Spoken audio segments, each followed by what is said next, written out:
संध्याकाळी मस्त असा पाऊस पडत आहे बाहेर आणि सावंतवाडीत आम्ही काल पोचलो संध्याकाळी 5:30 वाजता आणि मस्तपैकी असा अंगणात आम्ही आता बसलेलो आहोत आणि बाहेर मस्त असा पाऊस पडत आहे मुसळधार. संध्याकाळचे 10-10:30 वाजले असतील. तर पाऊस खूप आहे बाहेर आणि आम्ही मस्तपैकी सर्वजण असा अंगणात बसलो आहे. पाऊस पण इकडे खूप आहे आणि सुनील दादाची मेहुणी पिण्या दादा आणि मस्तपैकी आम्ही आता मस्त मच्छी वगैरे बनवलेली आहे. सुनील दादा त्यांची मेहुणी त्यांची सासरी मस्तपैकी अंगणात आम्ही अशी बांगडा फ्राय मच्छी थाळी वगैरे आता खावत आहोत.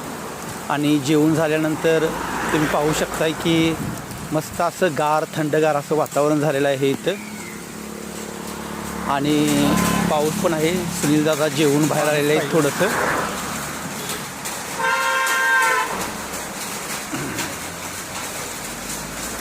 मस्त गार असं आल्हाददायक वातावरण आहे इथं तुम्ही पाहू शकताय.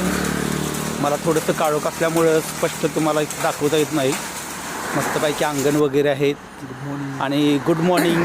सकाळचे 8 वाजलेले आहेत आणि ताईनी मस्तपैकी चहा गरमागरम मला आलं टाकून सकाळी 8 वाजता दिला. माझ्या आंघोळ वगैरे आता आवरलेले आहे आणि इथून पुढचा प्लॅन आहे की आम्ही इथून आता सावंतवाडीतून गोव्यासाठी जाणार आहे.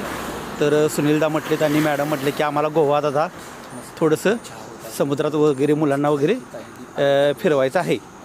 तर तुम्ही पाहू शकता की आम्ही आता इथून निघणार आहोत आणि मी आता घराच्या बाहेर आलेलो आहे. घराच्या बाहेर मस्त अशी सकाळची ही ताजी अशी नारळाची झाडं वगैरे दिसतात आणि सकाळचं वातावरण इतकं छान आहे की मस्त असा